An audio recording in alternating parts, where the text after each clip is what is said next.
안녕하세요. 사연에 빠지다의 DJ 민영입니다. 오늘도 두 가지 사연 준비되어 있으니 재미있게 들어주시고요. 구독과 좋아요 버튼도 꼭 눌러주세요. 그럼 오늘의 사연 함께 시작해 볼게요. 안녕하세요. 저는 한 남자의 아내로, 두 아이의 엄마로, 그리고 한 회사의 임원으로서 아주 바쁘게 살아가고 있는 50대 여성입니다. 워킹맘으로 살아가시는 분들이라면 다들 이해하시겠지만 주어진 역할 모두 너무나 소중하고 중요한 일들이라 제가 아내로서, 엄마로서, 직장인으로서 잘 해내고 있는지 의심이 들 때도 많아요. 내가 욕심이 너무 많아서 아내로서, 엄마로서 잘하고 있는 건지 걱정이 될 때도 많습니다. 하지만 지금까지 훌륭한 직장인으로 사는 제가 여전히 멋지다며 엄지를 치켜올리는 남편과 일하는 엄마를 항상 응원해주는 아들, 딸 덕분에 힘내서 살 수 있는 것 같아요. 이렇듯 제 가족들은 직장인으로서의 제 가치를 인정해주며 서로를 보듬어주는 소중한 존재이지만 이런 저를 깎아내리지 못해 안달인 사람들도 있었습니다. 바로 제 동서되는 사람들이에요. 사람의 진정한 가치를 평가하지는 못할 망정 항상 눈에 보이는 성과에 집착하고 사람을 조건으로 따지는 동서들을 그래도 너른 마음으로 이해해 보려고 했지만 그것도 그럴 가치가 있는 사람한테나 통하는 일이더라고요. 그래도 제가 성격이 무던한 편이라 그러려니 늘 넘어가고는 했는데 정작 저보다 제 남편이 저를 깔아뭉개지 못해 안달인 동서들에게 아주 화가 많이 났던 모양이에요. 내 마누라 발끝에도 못 미치는 인간들이 감히 누구 앞에서 내 아내를 무시해? 내 도움 없었으면 사람 사는 꼴도 못 갖추고 살았을 것들이. 아주버님, 저희가 잘못했어요. 그냥 저희는 아주버님 조건에 비해서 형님 조건이 떨어지니까 안타까운 마음에. 이게 아직도 정신을 못 차리고? 고정하세요, 아주버님. 저희가 정말 잘못했어요.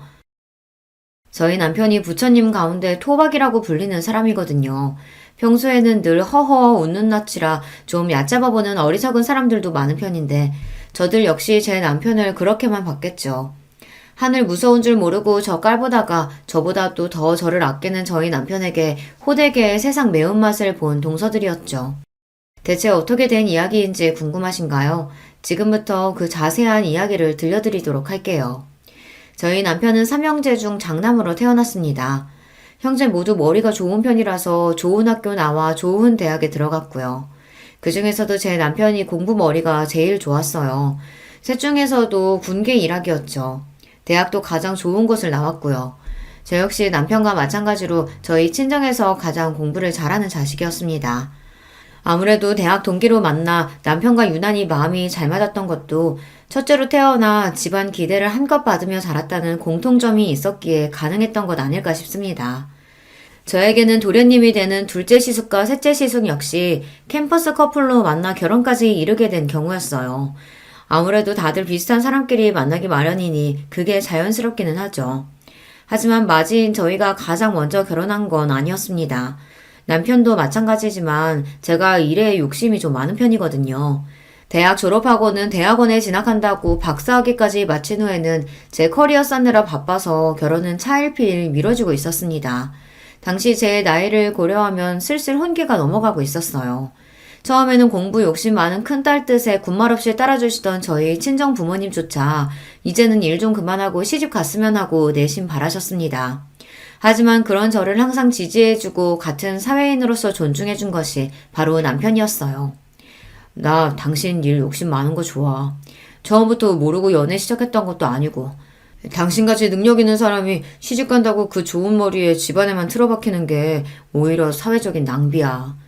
난 언제고 기다릴 수 있으니까 걱정하지 말고 당신 하고 싶은 거 다 해. 저도 저지만 그 사람도 장남인데 잘난 장남이 여자친구 기다려준다고 홍기가 넘어가도록 장가갈 생각을 하지 않으니 시부모님 속이 어지간히 타실 거였어요. 그럼에도 불구하고 저한테까지 아쉬운 소리 들리지 않도록 남편이 참 신경을 많이 썼습니다. 다시 태어나도 저 사람이 내 짝이다 싶을 정도로 저를 많이 배려해준 사람이죠. 사정이 이렇다 보니 남편 동생들이 형님을 앞지르고 먼저 결혼을 하게 된 거죠. 특히 둘째 시숙의 경우에는 예정보다 이르게 아이가 먼저 생기는 바람에 결혼을 서두르게 되었습니다. 한 해 후배와 교제 중이던 둘째 시숙은 이제 막 취업을 해서 모아둔 돈도 변변치 않은 상황이었어요. 둘째 동서가 둘째 시숙이 군대 가는 동안 대기업에 취직을 하긴 했지만 이제 연차 얼마 되지도 않은 직원이 덜컥 임신까지 해서 자리를 비우게 되었으니 동서도 여간 회사 눈치가 보이는 게 아니었을 거예요. 둘 다 아직 사회에서 제대로 자리를 잡지 못한 상황이었지만 점점 배는 불러가고 있으니 결혼을 미룰 수 있는 상황도 아니었죠. 그렇게 둘은 결혼할 여건도 제대로 갖추지 못한 상황에서 서둘리 결혼을 하게 되었습니다. 셋째 시숙 사정도 그리 다르지는 않았습니다. 그래도 결혼 당시에 셋째 동서가 대기업 취직 후 돈을 좀 모으긴 했으나 문제는 셋째 시숙이었어요. 무슨 팔자에도 없는 사업병에 걸렸는지 대학 졸업하고 바로 취직할 생각은 하지 않고 동기들과 스타트업 기업을 연다 어쩐다 시간만 죽이다 벌써 몇 년을 허송세월했거든요. 자기가 머리 좋다고 믿는 사람들이 저지르기 쉬운 실수가 본인이 선택한 게 잘못되었다는 걸 깨닫는데 시간이 오래 걸린다는 거예요. 좀처럼 자신의 실수를 인정하지 못하고 그 좋은 머리로 고생을 하는 경우를 저희 학교 선후배 중에서도 자주 봤어요. 사람이 학벌만 좋다고 꼭 성공하는 건 아니라는 걸 저희 주변에서 흔하게 볼 수 있었습니다. 셋째 시숙이 딱 그런 경우였죠. 형제 모두 잘난 머리로 어릴 적부터 공부 잘한다고 칭찬만 받아왔으니 자아가 비대해지기 쉬웠어요. 세상에 잘난 사람이 얼마나 많은데 그걸 늦게 깨달을수록 본인 고생만 커지는 법이죠. 결국 뒤늦게 취업 전선에 뛰어들었지만 그보다 더 어린 인재들이 널렸는데 아무리 학벌이 좋아도 신입으로 그 나이 직원을 선호하지는 않으니까요. 결국 본인 욕심보다 훨씬 못한 직장에 다니게 된 셋째 시숙이었습니다. 아마 그나마 셋째 동서가 일찍 자리를 잡지 않았더라면 둘은 훨씬 고생을 했을 거예요. 그러다 보니 각자 좋은 조건의 여성들과 결혼을 했으면서도 두 시숙들 결혼 초에는 꽤나 고생을 했다고 들었습니다. 형님이 워낙 자리를 잘 잡았으니 선뜻 먼저 도와주지 않았더라면 고생이 더 커졌겠죠. 그 고마움을 알아서인지 시숙들이 남편에게 참 잘했습니다. 형수인 저한테도 참 잘했고요. 아직 결혼하지 않았을 때에도 저희에게 형수 되실 분은 저 하나뿐이라며 곧잘 추켜 세워주곤 했어요. 우리 형 장가 좀 가게 해주세요, 형수님. 여자라고는 형수님밖에 모르는 사람인데 저러다가 진짜 노총각으로 늙어 죽겠어요. 얘가 경진이 부담스럽게 왜 이래. 때 되면 하겠지. 형이 이렇게 패기 없으니까 우리가 옆에서 더 이러는 거야. 남자가 할 땐 박력 있게 딱 얘기할 줄도 알아야지. 확실히 부드러운 남편 성격에 비해 사람도 좋아하고 말투에 자신감이 넘치는 시숙들이었습니다. 워낙 오래 본 사이라 예비 시댁 식구가 될 사람들이라는 부담감보다는 저도 그들을 편히 대했어요. 그래서 결혼해서도 시댁 식구들과는 잡음 없이 잘 지낼 수 있을 줄만 알았습니다. 연애를 제법 오래 했기 때문에 이미 양가 부모님들과는 모두들 안면이 있었고 큰아들 늦은 결혼의 원흉이긴 했으나 남편이 워낙 제게 유별나게 굴었기 때문에 저 아니면 결코 결혼하지 않을 거라는 것도 알고 계셨거든요. 이러나 저러나 남편의 유한 성격은 시부모님 유전이었기에 이런 부족한 며느리도 사랑으로 감싸주셨죠. 저희 친정에서 제 남편에 대한 대접은 거의 국빈 대접이라고 해도 과언이 아니었습니다. 아무리 잘난 딸내미라고 하더라도 남편 조건 역시 그에 못지 않았고 지금이야 여자들도 자기 목소리 내며 어깨 펴고 사는 시절이라고 하지만 저 시집 갈 때만 하더라도 여자가 너무 조건 좋은 것도 결혼 상대로 그리 반기는 분위기는 아니었거든요. 결혼하면서 일 정리하는 여자들이 대부분이었고요. 그런데 일 욕심 많은 저를 다 이해해주고 거의 연애 10년을 기다려주는 남자는 정말 흔치 않았습니다. 저희 부모님 입장에서 제 남편은 귀인이나 다름없었어요. 우리 허서방이 우리한테는 은인이다 은인이야. 아니었으면 우리 경진이 저 고집스러운 성격에 어디 시집이나 가려고 들었겠어? 허서방이나 되니까 우리 딸내미 감당되는 거지. 암만 우리 사이가 최고지. 우리 딸이랑 천생연분도 이런 천생연분이 없어. 민망하게 또 그러신다. 제가 경진이 만나 복이 많죠. 저희 친정부모님도 남편도 서로에게 참 잘했습니다. 제 친정 자매들 역시 남편을 참 잘 따랐어요. 똑똑한데 잘난 남편답지 않게 잘난 척 할 줄도 모르고 그저 서글서글한 사람이었으니 동생들이 잘 엉겼죠. 남편이 아들 부잣집 맞이였다면 저는 딸 부잣집 맞이였어요.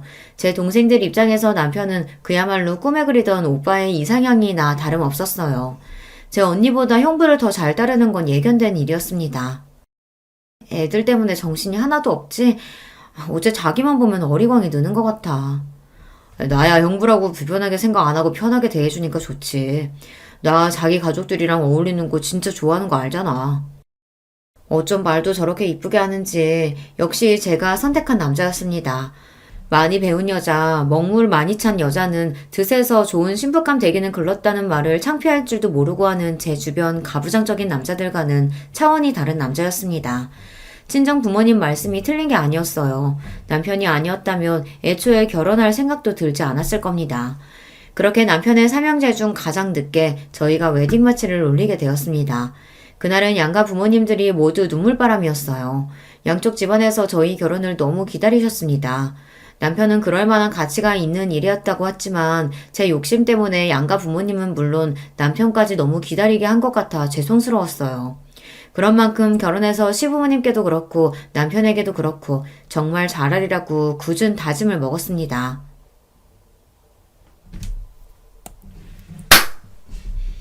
그런 만큼 결혼해서 시부모님께도 그렇고 남편에게도 그렇고 정말 잘하리라고 굳은 마음을 먹었습니다. 연애할 때도 저한테 참 잘하는 사람이었지만 같이 사니까 남편은 정말 자상하고 가정적인 남자였어요. 저 결혼하고 나서 제 손으로 아침 차려본 일이 손에 꼽힐 정도예요. 제가 워낙 아침잠이 많은 편이거든요. 아침 시간에는 늘 출근 준비하는 것만으로도 전쟁일 정도입니다. 반면 남편은 저보다 훨씬 잠이 적은 편이에요.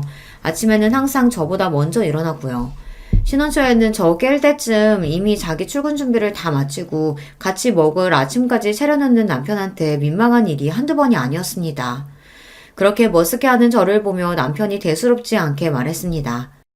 저녁 준비는 거의 당신이 다 하잖아. 그럼 내가 아침 준비할 수도 있는 거지. 둘 다 출근하느라 바쁜 거 똑같은데 당신만 요리하라는 법 있어? 그렇게 지금까지 남편이 차려주는 따순밥 먹으며 출근을 하고 있습니다. 신혼 때와 한결같은 모습에 제가 남편 하나는 참 잘 골랐다 싶어요. 처음에는 이상하게 생각하던 친정 부모님도 이제는 좋은 사위 만나 딸 자식 호강하고 산다며 좋아하십니다. 우리네 부모님들 보기에 요리야 결혼한 여자가 전담하는 일이니 처음에는 남편이 저 먹을 걸 챙기는 걸 보고 저희 친정 부모님이 더 안절부절 못하시더라고요. 하지만 저한테 똑같이 설명하는 남편 말에 결국 저희 친정 부모님도 고개를 끄덕이셨습니다. 허서방 하는 말 듣고 보니 그것도 참 일리가 있다. 그래, 일은 똑같이 나가는데 부엌 일은 우리 애만 하는 것도 말이 안 되지. 하지만 그건 그렇고 그렇다고 한들 우리나라 같은 환경에서 자란 남자가 그걸 잘못된 줄 알고 행동으로 보여주기가 쉬운 일이 아닌데. 나도 참 반성이 되네. 제 말이 딱 그겁니다. 잘못된 걸 알았다고 주변 다른 남자들과 다르게 행동하는 게 우리나라 같은 사회에서 쉽지 않다는 거 저도 잘 알아요. 남편은 한마디로 주변 남자들의 공공의 적이었습니다. 자기들처럼 살면 편히 살 수 있는데 남편 하는 걸 보면 여자들이 한마디씩 할 테니 남자들 입장에서는 저희 남편이 곱게 보이지 않았겠죠. 그럴수록 저한테는 더더욱 예쁘고 귀한 남편이었지만 말입니다. 그런 저희 남편을 보며 자라서 그런지 시숙들도 퍽 가정적인 남자들이었습니다. 비록 형님 수준에 미치지는 못했지만 말입니다. 셋 다 술도 잘 안 하고 담배도 안 하고 칼퇴근하면 다른 데 안 가고 곧장 집으로 향하는 아내 바라기였어요. 시숙들은 벌써 저희보다 먼저 결혼해서 다들 시조카드를 두고 있었습니다. 다복하게 사는 시숙 가족들을 보니 저도 아이 생각이 절로 날 지경이었어요. 이렇게 다른 시대 가족들과는 돈독하게 지내면서도 아직 손 아래 동서들인 둘째와 셋째 동서와는 좀처럼 가까워지지 못하고 있었습니다. 둘 다 저희 남편하고는 참 잘 지냈거든요. 저희 남편이 철마다 아이들 선물이라며 재수씨들 선물까지 잘 챙기기도 했고 가끔 만나서도 아이들도 참 잘 봐줬으니 동서들 입장에서야 더할 나위 없는 아주버니였겠죠. 결혼하고 나서는 온통 저한테 맞춰 사는 남편이었으니 이전보다 자주 볼 일이 적어져 좀 서운한 것 같기도 했습니다. 그럴수록 제가 더 잘해야지 싶었어요. 남편이 저한테 잘하니까 저도 남편 가족들과 얼른 친하게 지내고 잘하고 싶었어요. 그래서 제가 먼저 동서들과 술자리도 제안했습니다. 진짜 아주버님 같은 남자 없어요. 요새 누가 10년이 넘도록 여자 기다려서 결혼하겠어요? 아주버님 조건이 나쁜 것도 아니고. 그동안 어머님 아버님 통해서 선자리도 적지 않게 들어왔었는데 그걸 다 거절하시고. 왜 아니겠어. 사실 나는 형님이랑 아주버님이 결혼까지 가게 될 줄은 몰랐어. 아주버님 나이는 점점 차는데 결혼 소식은 없고 그만하면 할 만큼 했으니까 다른 사람 찾아가실 줄 알았지. 정말 우리 아주버님만한 순애보가 없다고. 처음엔 별로 친하지도 않은 손윗동서의 술자리 제안에 대면대면 하던 동서들도 술이 한 잔 두 잔 들어가더니 본심이 나오기 시작했습니다. 뭐 그 정도야 들어줄만 했습니다. 저희 결혼에 대해 주변에서 가타부타 말이 많은 건 사실이었으니까요. 대부분이 저를 기다리다 못해 제 남편이 저를 버리고 딴 여자로 갈아탈 거다. 뭐 그런 내용이었죠. 사정 모르는 남들이야 남의 이야기 그저 심심풀이로 쉽게들 이야기하곤 하잖아요. 제가 성격이 무딘 데가 있어서 그런지 그런 말에 크게 흔들리는 편은 아니에요. 동서들이 하는 말에도 별말 없이 고개만 주걱거리는 저를 보자 되려 그 둘이 머쓱해 보였습니다. 근데요, 형님. 저 예전부터 궁금했었는데요. 형님은 그렇게 공부를 많이 하셔놓고 왜 그렇게 작은 회사에 들어가셨대요? 제가 당시에 다니던 회사 규모가 작기는 했어요. 대학원에서 박사학위까지 따면서 공부를 마친 후에는 학교 연구실에서 근무를 했었습니다. 그러다가 경력이 좀 쌓였더니 주변에서 저를 좋게 봐주신 모양인지 제법 제 평판이 괜찮게 소문이 났더라고요. 해외 학술지에 연구 논문이 실리면서부터 일명식도 없던 곳에서 스카우트 제의가 들어오기도 했어요. 최종적으로 제가 자리를 옮긴 곳은 같은 학교 선배이자 연구실 선배이기도 한 지금의 회사 대표님이 갓 설립한 신생 기업이었습니다. 처음 시작할 때 직원이 10명이 채 되지 않았으니 중소기업 치고도 규모가 작은 편이었죠. 셋째 동서가 의문을 가질 만도 하다고 생각했습니다. 지금 회사 대표님이 내가 평소에 존경하던 선배님이시거든. 같이 일하면서 배울 점도 많았고 학교에서 인정도 받고 계시고 지금은 작아도 앞으로 성장 가능성이 높다고 생각해서 자리 옮기게 됐어.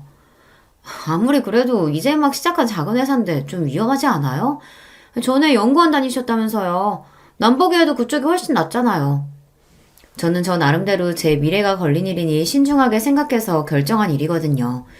그리고 실제로 아직 규모가 크지 않았음에도 불구하고 각종 정부 사업도 따내고 해외에서도 슬슬 입질이 올 정도로 작지만 내실 있는 회사였습니다.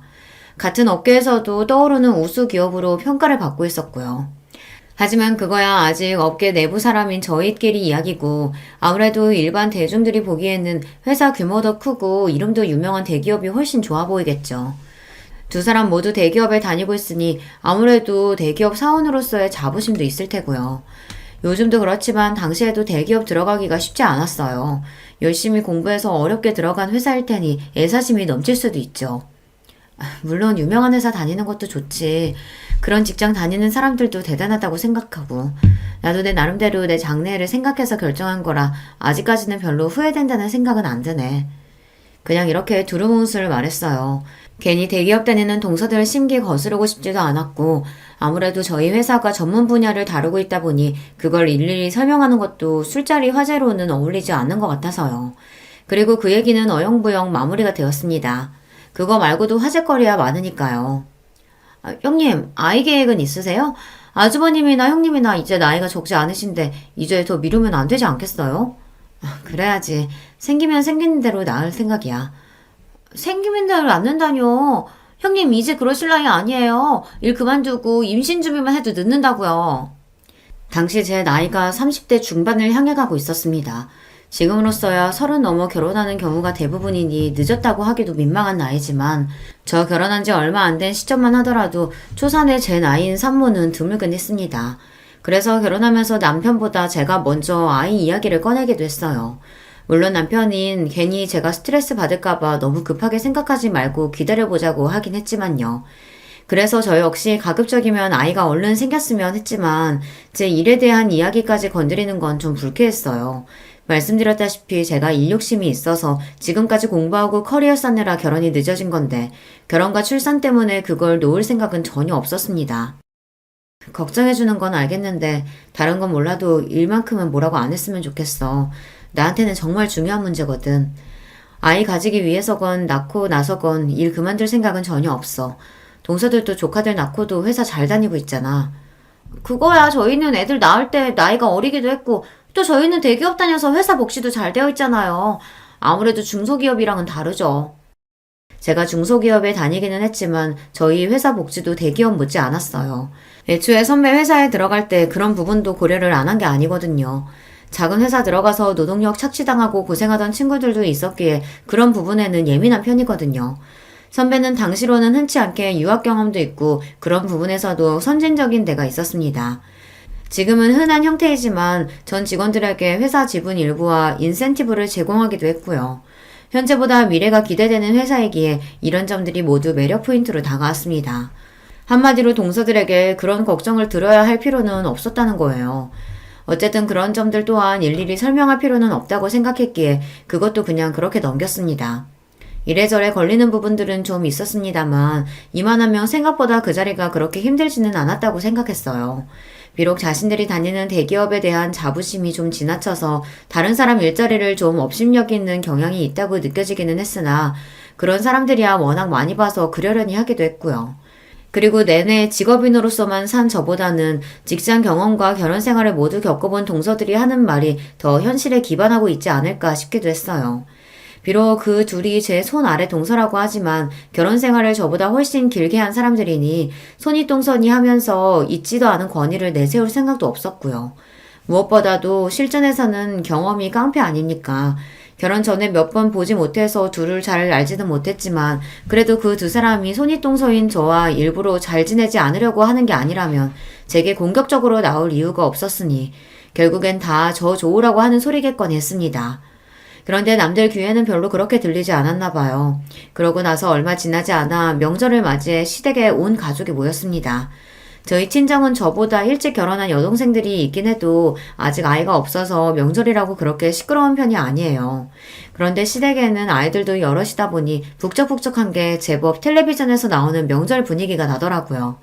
좀 정신이 없기는 했지만 이것도 나름 명절답고 괜찮다 싶었습니다. 차례 지내고 할 일 다 끝나고 나니 다들 맛있는 거 먹으면서 서로 근황도 전하고 이야기꽃을 피웠습니다. 얼마 전 동서들끼리 술자리를 가졌다는 말에 둘째 시숙이 너스레를 떨었습니다. 형수님, 저희는 쏙 빼놓고 여자들끼리만 술 마시고 서운합니다. 도련님도 참, 저희는 저희끼리도 자주 봤잖아요. 다들 부인들이 어찌나 예쁜지 잘 보여주지도 않는 바람에 이렇게라도 얼굴 보고 대화 좀 했어요. 그래서 여자들끼리 즐거운 시간 보내셨어요? 그럼요. 서로 얘기도 많이 하고 특히 동서들이 내 걱정 많이 해주길래 내가 도움이 많이 됐어요. 걱정? 아, 우리가 아직 아기가 없으니까 아무래도 동서들이 걱정이 됐나 봐. 내가 다니는 회사가 작으니까 아이 준비하면서 다니기 힘들까 싶어서 걱정도 해주고. 아무래도 결혼 선배님들이시니까 내가 미처 생각하지 못했던 부분들 얘기도 많이 해주더라고. 저는 정말로 호의로 받아들여서 이야기를 한 건데 두 동서 표정이 당황스러움으로 물들었습니다. 남편을 포함한 삼형제 얼굴도 뭔가 애매하더라고요. 그제야 내가 꼬아 얘기한 걸 굳이 쫙쫙 펴서 들은 건가 싶었습니다. 상황이 뭔가 요상하게 돌아가기 시작하자 남편이 애써 굳힌 얼굴을 풀고 말했습니다. 우리 재수씨들이 손희 형님 들어오셨다고 이래저래 걱정이 많으셨나 보네. 그래도 이 사람이 똑부러진 사람이라 걱정하실 일은 없을 거예요. 더군다나 남편인 제가 이 사람 능력 있는 걸 이렇게나 좋아하는데 걱정하신 만큼 제가 더 잘하겠습니다. 특히나 제가 능력 있는 걸 좋아한다는 부분을 힘주어 말하는 남편이었습니다. 한마디로 내 아내 직장 문제 가지고 왈가왈부하지 말라는 경고나 다름없었어요. 부드럽게 말하기는 했지만 평소에 워낙 싫은 말 하는 일이 없는 사람이라 그런지 두 동서들 표정이 경직되는 게 느껴졌습니다. 아니, 저희는 그냥 걱정이 돼서요. 아주버님이 여기서 어떻게 더 잘하시겠어요? 평소에도 그렇게 잘하시면서. 그럼요. 저는 두 분 닮은 조카 얼른 보고 싶은 마음에 말씀드린 거예요. 급히 수습하는 둘을 보자니 내가 눈치가 없었구나 싶었습니다. 저 둘이 설마 저를 견제하리라고는 생각도 못했거든요. 이미 이 집 식구로 잘 자리 잡은 사람들이고 아직 잘 알지도 못하는데 그럴 이유가 있겠나 제가 너무 단순하게 생각한 거죠. 동서지간이라는 거 생각보다 참 복잡한 거더라고요. 단순한 인간관계를 지향하는 저로서는 좀 이해하기 힘들었지만 그래도 아직은 좋은 게 좋은 거라고 모두와 잘 지내고 싶었기에 다음에는 이런 화제 꺼낼 때 좀 조심해야겠다 싶었습니다. 좀 그렇네. 남의 직장 이야기는 그렇게 경솔하게 하는 게 아닌데. 집에 돌아와서까지 답지 않게 기분 나쁜 티를 내는 남편이었습니다. 자기 일로는 참 무던한 사람인데 저나 나중에 태어난 아이들 문제로는 민감한 데가 있더라고요. 하지만 결혼 후에 처음으로 보는 남편 모습이었기에 저는 남편이 좀 예민하게 반응하는 게 아닌가 하고 생각했습니다. 아까 얘기 잘해놓고 뭘 아직까지 마음에 담아두고 그래. 내가 문제가 아니라 당신 기분 나쁘지 않았어? 난 솔직히 아까 동서들 반응 보고서야 그게 내 신경 긁으려고 한 얘긴 줄을 눈치챘어. 나도 참 눈치 없다, 그치? 웃어넘기는 저를 보고 자기가 더 미안한 표정을 짓는 남편이었습니다. 아무렴 제가 아니라 남편이 나서서 한 소리 했는데 또 이렇게 은근슬쩍 제 신경을 긁으려 들기야 할까 싶었습니다. 뭐 저 정도로 긁힐 제 신경이 아니긴 했지만요. 그런데 동서들 입장에서는 결혼 전에 한 번도 자기들한테 싫은 소리 한 적이 없었던 아주버님이 결혼하고 저런 소리를 한다는 게 다 제 딸처럼 느껴졌던 모양이에요. 그전에도 그들과 그리 잘 어우러지는 느낌은 아니었는데 저러고 나서는 은근히 저를 대화에서 배제하는 느낌이었어요. 결국 이렇게 되었구나 싶으면서도 솔직히 그럴 수도 있다고 생각했어요. 사람이 자기가 하는 일이 옳고 그르고를 떠나서 감정 상할 일을 겪었으면 아무래도 상대방에게 좋은 마음 먹기가 쉽지 않기는 하죠. 의도한 바는 아니었으나 어쨌든 시댁 모임 중에 분위기가 흐려진 것도 사실이었으니 할 수 없다 싶었습니다. 결혼하고 처음으로 맞이하는 시아버지 생신에 다시 온 가족이 시댁으로 모여들었습니다. 이 집 며느리가 되고 나서 처음으로 챙겨드리는 시아버지 생신이었으니 저도 신경을 많이 썼어요. 마침 연구 성과로 인센티브를 받은 직후라 주머니 사정도 넉넉했습니다. 평생 명품 한번 써본 적이 없다고 하시길래 용돈과 함께 명품 지갑과 넥타이 세트를 준비했습니다. 물론 명품은 시대를 막론하고 저렴한 적이 없었기에 그 당시에도 가격대가 상당했어요. 그러나 그렇다고 제 형편에 지나치게 무리한 것도 아니었어요. 그걸 알고 있으니 남편도 굳이 말리지 않는 게 아니겠습니까? 오히려 제가 이렇게 단단히 준비한 게 본인 면이라도 세워주는 것처럼 으스케하는 남편이었어요. 시아버지한테 명품 선물하는 며느리라니. 내가 역시 능력 있는 여자 제대로 잡았지. 호태훈이 아주 봉잡았다. 하여튼 너스레는. 남편 말에 민망하면서도 기분은 나쁘지 않았습니다. 부디 시아버지께서도 저렇게 좋아해 주셨으면 더 바랄 게 없겠다 싶었죠. 다행히 선물 받고 아버님이 아주 기뻐하시더라고요. 세상에 내 팔자에 명품을 다 써보고 내가 우리 큰며느리 덕에 아주 호강한다. 고맙다 아가. 내가 아주 평생 아껴 쓸게. 아휴 아니에요 아버님 별거 아니에요. 해지면 새 걸로 바꿔드릴 테니까 아끼지 말고 편하게 쓰세요. 와 우리 형수님 멋있다. 역시 능력자는 다르네. 하여튼 너스레 떠는 건 이 집 남자들 유전인가 봅니다. 어머님까지 그 광경을 보며 만면에 미소를 띄우셨습니다. 이 분위기에 좀처럼 섞이지 못한 건 동서들 두 사람뿐이었어요. 우리 형님 시집 오셔서 처음 맞는 시아버지 생신이라고 무리하셨네. 당분간 좀 힘드시겠어요? 그러게 작은 회사에서 월급도 얼마 안 나올 텐데. 이번에는 눈치 없는 저도 대번에 알아차릴 수 있을 만큼 두 사람 말투에 가시가 돋쳐 있었습니다. 순식간에 주변 분위기가 찬물을 끼얹은 것처럼 싸하게 가라앉았어요. 순간 성질을 못 이기고 내뱉어놓고 둘 다 아차 하는 게 보이더라고요. 그래봤자 늦었지만 말입니다. 이 사람이 분위기 좋은데 괜히 왜 심술이야.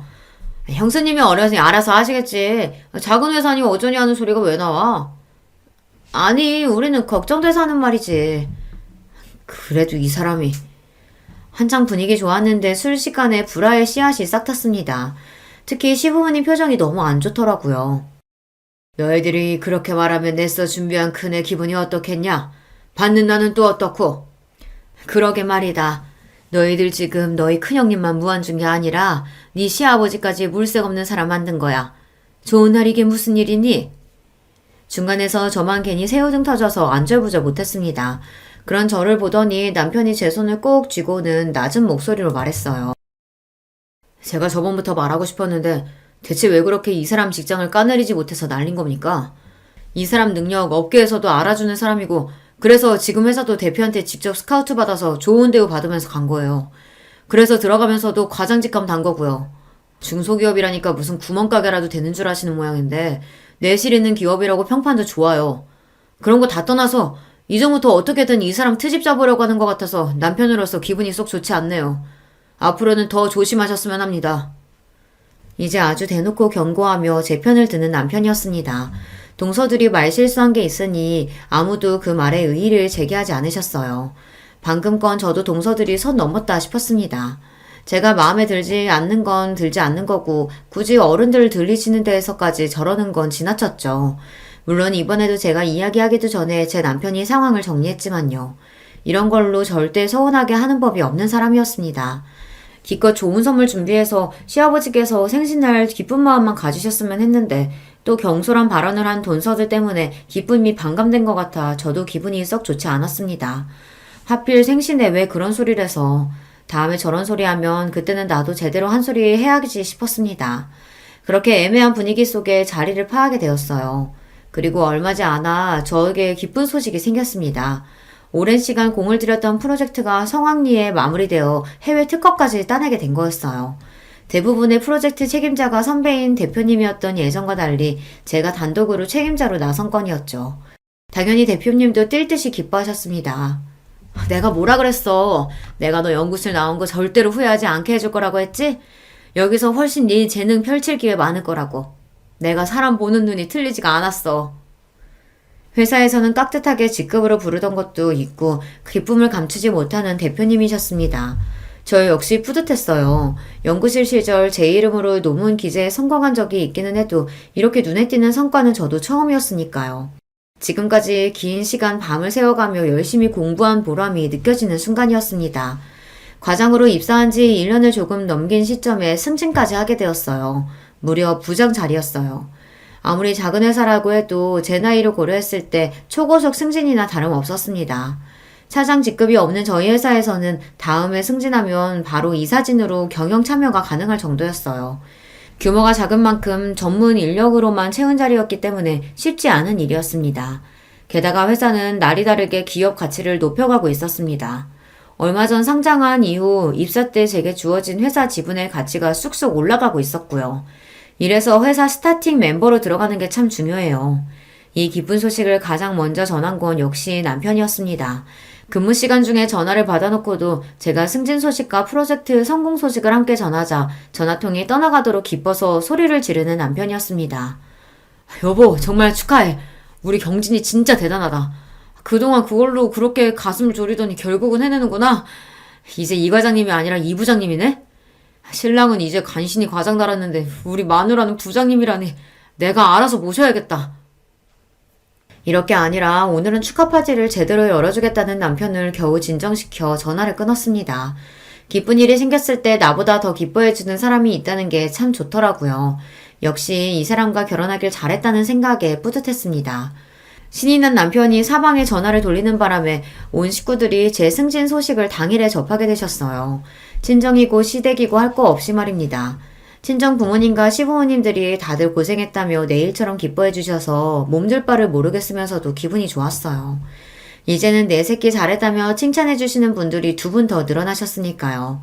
시숙들 역시 축하 전화를 걸어왔습니다. 우리 형수님 진짜 대단하다.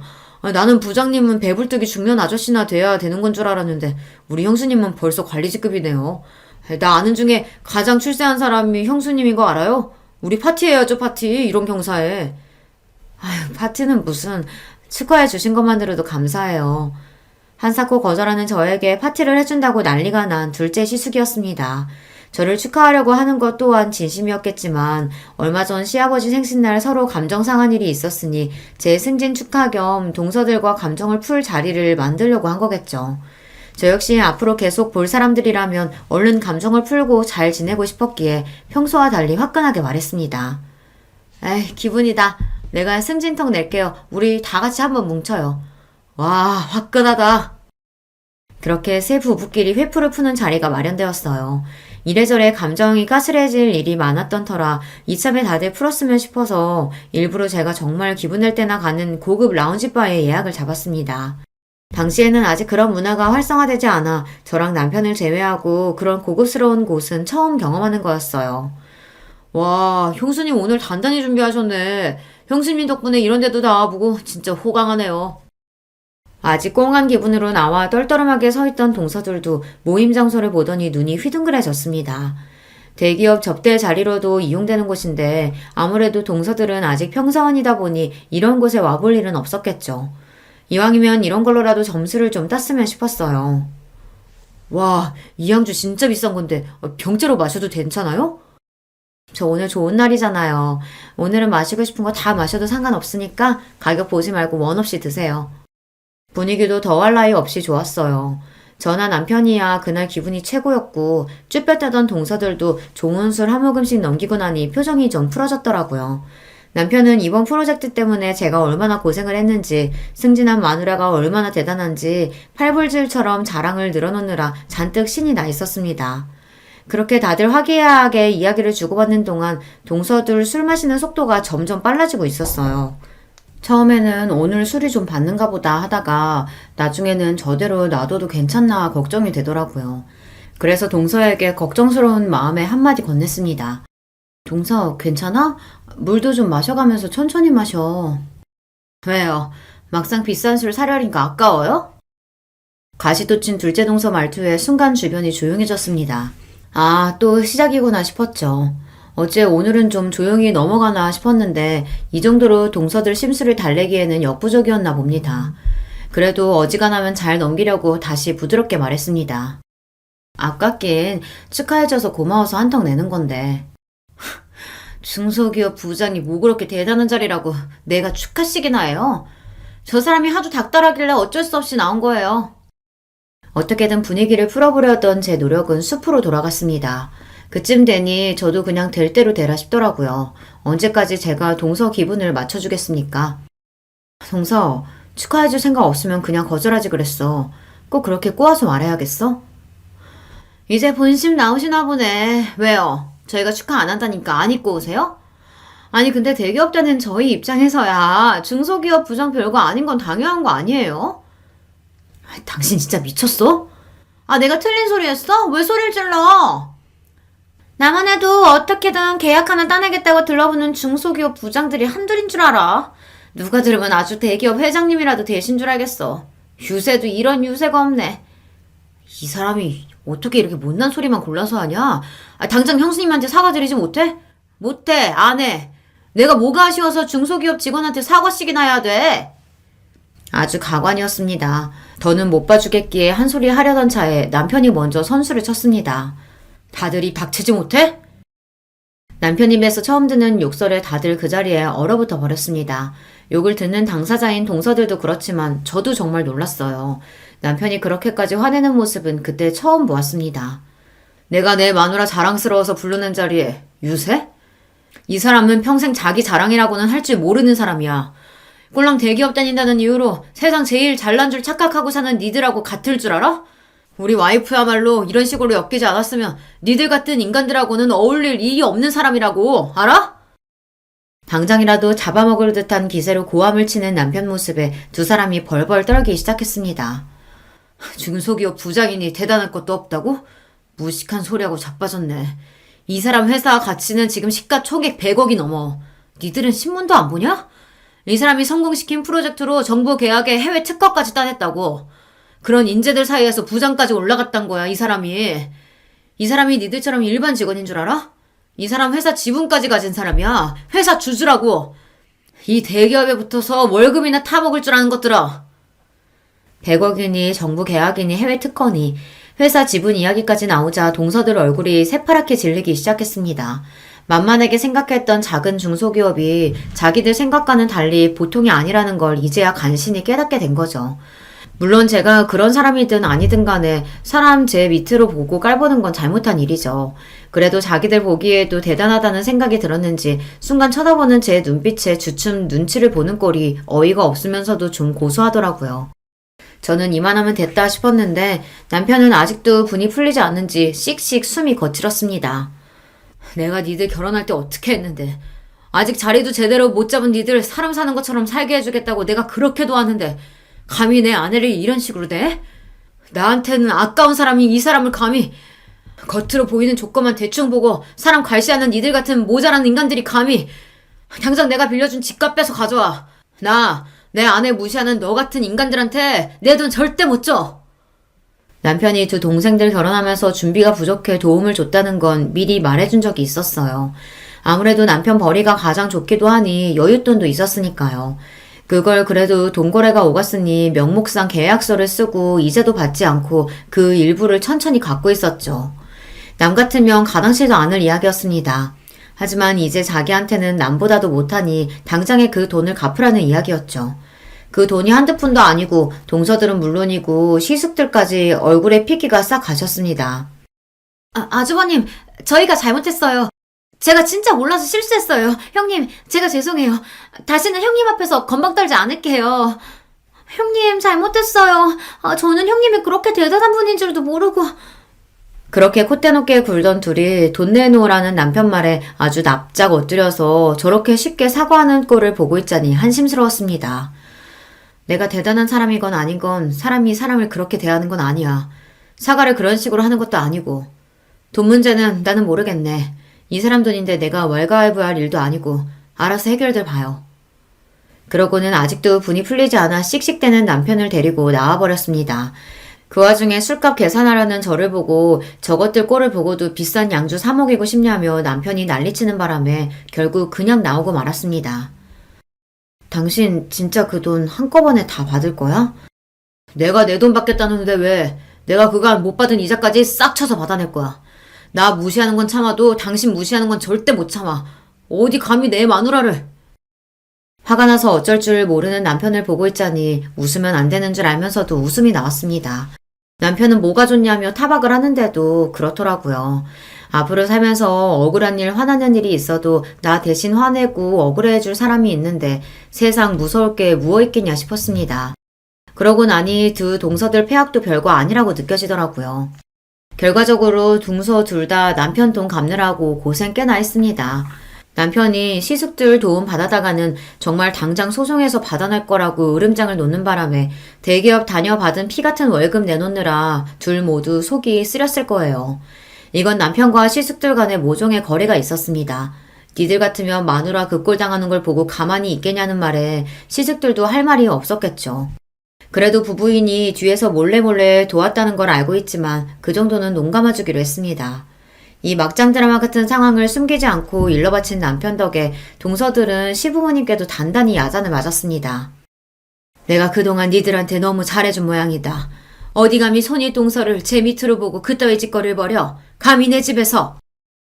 남편이나 시부모님이나 그리 마음씨가 비단결 같은 분들이 화내니까 정말로 무섭더라고요.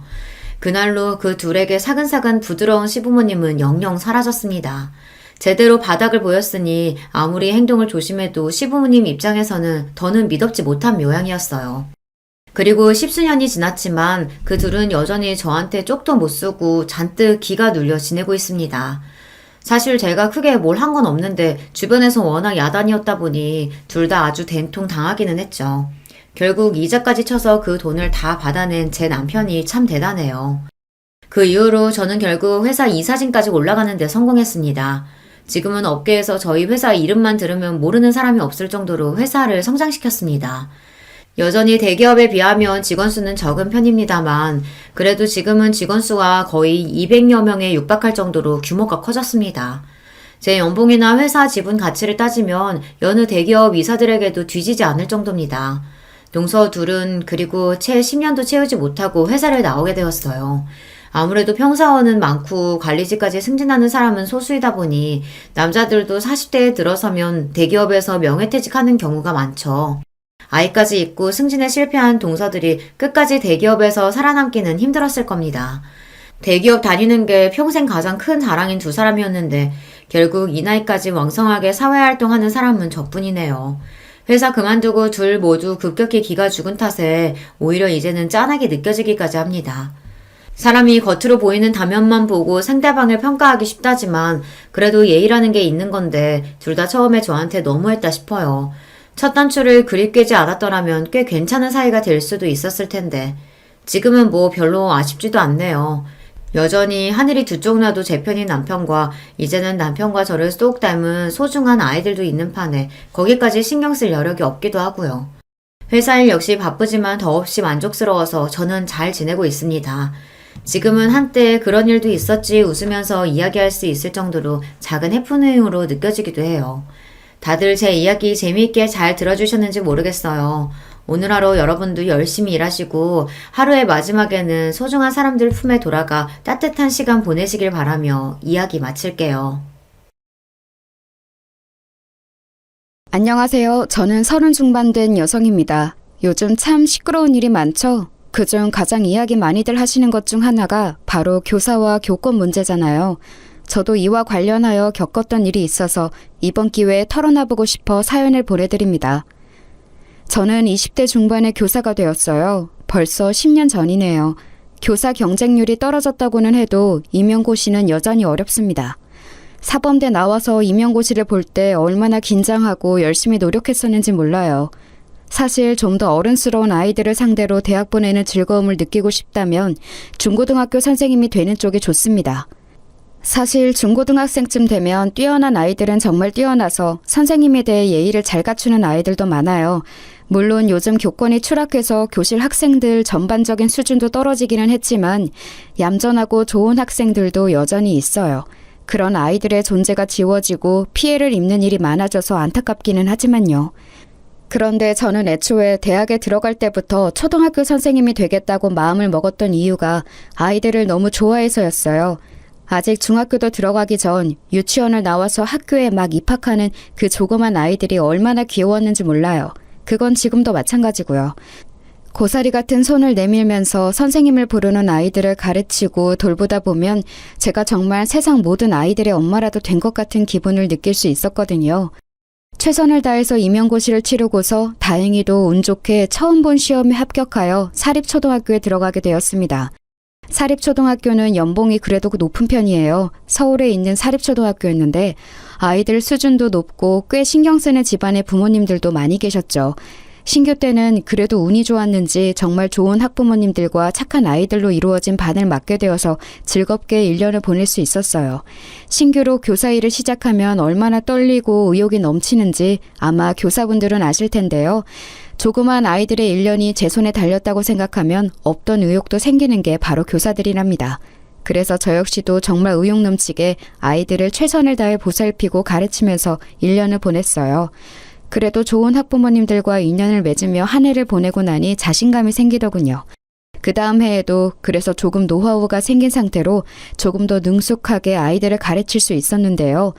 2년 차에도 별 문제는 없었어요. 약간씩의 트러블은 있었지만 그래도 상식 내였고 제가 컨트롤할 수 있는 범위 내였거든요. 다른 선생님들도 많이 도와주시고 조언도 많이 해주시는 편이었고요. 그런데 문제가 이제 3년 차에 벌어지게 된 거였죠. 당시 3년 차에 처음으로 고학년 담임을 맡게 되었는데 그동안 저학년만 맡다 보니까 애들이 다 순했거든요. 아직 뭘 모르기도 하고 제가 타이르면 말도 잘 들었고요. 게다가 운 좋게 아주 좋은 학부모님들로 구성된 학급이었어요. 그런데 이제 그게 5, 6학년쯤 되면 애들이 머리가 커서 완전히 달라진다는 말을 다른 선생님들께 듣기는 했는데 체감은 못하고 있었던 거예요. 그런 와중에 덜컥 6학년 담임을 맡게 된 거였죠. 게다가 더 큰 문제가 있었어요. 사실 그동안 별로 안 좋은 평가를 받아왔던 문제 행동을 벌였던 아이들이 있었는데 그 아이들이 학급을 구성하다 보니 한꺼번에 셋 정도가 한 반에 들어가게 된 거였어요. 그리고 저 연차에 아무것도 모르는 선생님이었던 제가 그 반을 맡게 된 거였죠. 고 연차인 선생님들은 이미 학교 사정을 다 아시고 어떤 애들이 골치 아픈지를 다 아시니까 그 학급을 안 맡으려고 다들 버티셨거든요. 그런데 저한테 이제 그 일이 밀려온 거였죠. 아직 아무것도 모르고 저학년 아이들 그래도 나름 별탈 없이 2년 동안 잘 가르쳤고 그랬으니 저 연차 젊은 여선생님한테 골치 아픈 애들을 그냥 떠맡겨버린 거였어요. 저는 사실 그것도 모른 채로 처음 만난 고학년이니 정말 잘 준비해서 가르쳐야겠구나 하면서 준비를 열심히 했었죠. 새학기가 되어 처음 교실에 들어갔는데 애들이 난장판이더라고요. 원래 애들이란 쉬는 시간에 선생님 없을 때는 난장판인 게 당연하니까 저는 그냥 그러려니 했어요. 그리고 모두 앉으라고 이제 수업 시작하겠다고 이야기를 했죠. 그런데 몇몇 애들을 제외하고는 애들이 조용하지를 않는 거예요. 제 말도 안 듣고 그냥 자리에 서서 계속 떠들고만 있어서 선생님이 들어온 줄을 모르나 하고서 좀 소리를 높여서 애들을 불렀어요. 애들아 이제 좀 조용히 하고 수업 시작하자 이런 식으로 이야기를 했죠. 그랬더니 반 애들이 저를 쓱 돌아보는데 좀 귀찮다는 눈길 있죠? 그런 식으로 돌아보더군요. 저학년 애기들한테서는 한 번도 받아본 적 없는 시선이라서 저는 좀 충격을 받기도 했습니다. 그런데 겨우 시선 가지고 애들 타박할 수는 없는 노릇이라 그냥 서서 애들이 간신히 자리에 앉는 꼴을 보고 있었죠. 그중에 유달리 한 애가 느적거리면서 늦게 자리로 가서 앉더라고요. 앉아서도 계속 다리를 떨고 책하고 공책을 집어던지면서 중얼중얼대고요.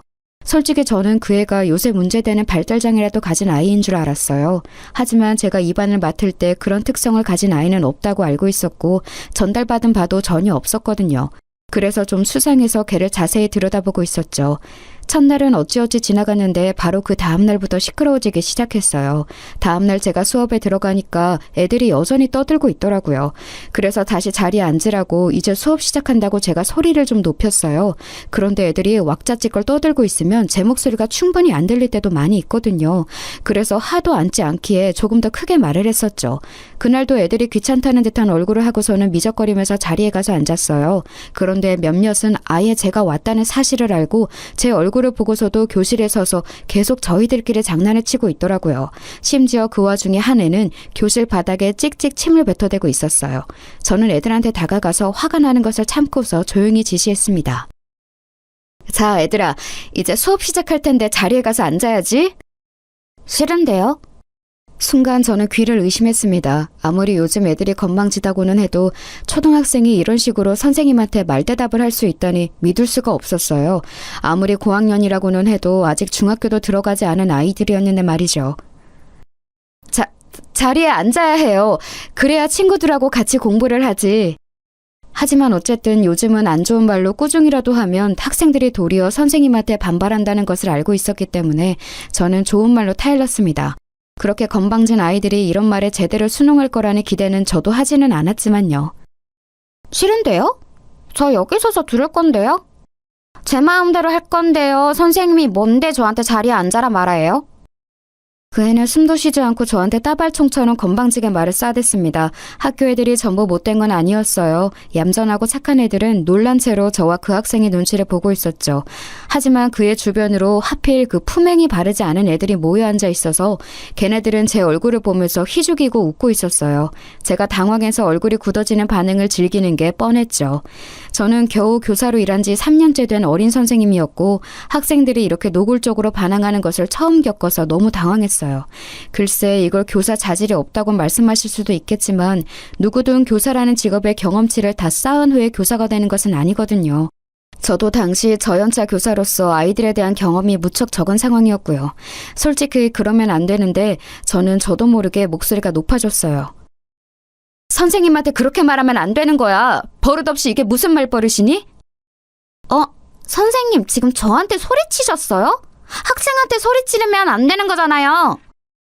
애가 빈정대듯이 말하는데 그때 기싸움에서 밀리면 정말 한 해 동안 아예 애들을 잡을 수가 없겠더군요. 주변에서 얌전한 애들도 숨죽이고 저희를 지켜보고 있었고 좀 못된 애들도 제가 지지 않고 소리를 높이니까 움찔한 기색이었어요. 어쨌거나 아직 중학생도 안 된 초등학생 6학년들이었으니까요. 저도 소리 높여서 큰 소리로 애들한테 말하면 자칫 아동학대로 걸릴 수 있다는 건 알았지만 절대 밀리면 안 될 것 같더군요. 내가 언제 소리를 질렀니? 선생님 목소리는 원래 크다. 그리고 너 지금 선생님한테 대들었으니 뒤로 나가서 10분간 서 있어라. 책 들고 가. 공부는 해야 하지 않니? 제가 엄한 목소리로 꾸짖으니 아이는 움찔하면서 제 눈치를 보았습니다. 아무리 건방진다고 해도 아직 어린애였어요. 사립초라서 아주 불량한 애들은 또 없었거든요. 사실 불안하기는 했어요. 요즘은 초등학교 고학년 애들도 선생님을 우습게 알아서 대들고 심지어 때리기까지 하는 애들도 있다는 건 알고 있었지만 그래도 저는 한 해 동안 애들 가르칠 걸 생각하면 물러날 수가 없더라고요. 다른 사람도 아닌 제가 이 아이들을 전부 책임지고 가르쳐야 했으니까요. 하지만 눈치를 보는 듯했던 그 애는 곧 열받는다면서 크게 소리를 지르고 발을 굴러대기 시작했습니다. 저는 겨우 초등학생인 애가 그렇게 욕을 할 수 있다는 걸 그때 처음 알았어요.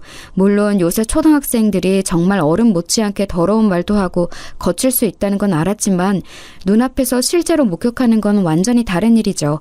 게다가 제가 가르치는 제 학급에 그런 애가 있다는 사실까지 알게 된 거였으니까요. 심지어 교실 바닥에 침까지 뱉더군요. 그런데 큰 소리가 나서인지 학기초라 복도를 이리저리 다니며 학급들을 살피던 교감 선생님이 창문 너머로 나타나셨어요. 다른 학급 애들도 숨죽이고 전부 뚫어져라 쳐다보고 있지. 교감 선생님 얼굴도 보이지. 저는 물러나지 않고 단호한 태도지. 이러니까 그 건방진 학생도 더 반항하기가 애매한지 씩씩대면서 뒤로 나가더군요. 제가 책을 가지고 가라고 했지만 책을 도리어 책상 위에 집어던지고서 책상 다리를 걷어차면서 나갔어요. 저는 너무 속이 울렁거리고 심장이 뛰었지만 침착한 척 다시 교탁으로 돌아와서 앞에 섰죠. 그러고 나서 책을 펴라고 하자 애들이 슬금슬금 눈치를 보면서 책을 다들 폈어요. 지금 제가 저 건방진 애하고 기싸움에서 이긴 것이라 애들이 제 말을 듣기 시작한 것이 느껴질 정도였죠. 창문 밖에서는 교감 선생님이 한참이나 지켜보다가 고개를 설레설레 젓고서는 곧 사라지셨어요. 10분이 지난 뒤 쿵쾅대면서 자기 자리로 돌아간 그 애는 노골적으로 불만을 표시하면서 책상에 엎드려서 제 얼굴도 보지 않더군요. 뭐 괜찮았었어요. 학급 다른 친구들의 공부를 방해만 안 한다면요. 문제는 그런 애가 하나 있으면 학급의 면학 분위기가 애초에 다 흐려져 버린다는 거였죠. 순하고 모범적인 대다수의 학생들이 그렇게 마음대로 멋대로 행동하는 아이 두세 때문에 공부도 하지 못하고 선생님에게 제대로 된 지도도 받지 못한 채로 피해를 보는 경우가 많거든요. 그래서 저는 그 애를 비롯해서 아까 저한테 빈정대는 눈길을 한 3명한테는 절대 기싸움에서 밀리면 안 되겠다는 생각이 들었어요. 사실 선생으로서 학생하고 기싸움을, 심지어 초등학생하고 기싸움을 이겨야 한다는 생각을 하는 게 너무 한심하긴 했습니다만 그렇다고 해서 여기서 밀릴 수도 없는 일이었죠. 그렇게 그날 수업이 모두 끝나고 나서 애들 가고 난 후 제 뒷정리를 하고 있는데 교감 선생님이 저를 부르시더군요. 손 선생, 내가 아까 지켜봤지만 앞으로는 그렇게 하면 안 돼. 무슨 말인지 알죠? 네? 어떤 거요? 아까 애한테 소리친 거 말이야. 걔 부모님이 좀 그런 분이거든. 언제 어떤 것으로 물고 늘어져서 1년 내내 골치 아프게 할지 모르는 일이라서 그래. 하지만 그렇게 하지 않으면 걔가 학급 분위기를 다 망칠 텐데요. 1년 내내 다른 애들이 피해를 정말 많이 볼 거예요. 걔가 들어간 학급은 어쩔 수가 없어요. 여태까지 계속 그래왔으니까. 그냥 손 선생도 포기하고 걔는 하고 싶은 대로 하게 내버려두는 게 좋아.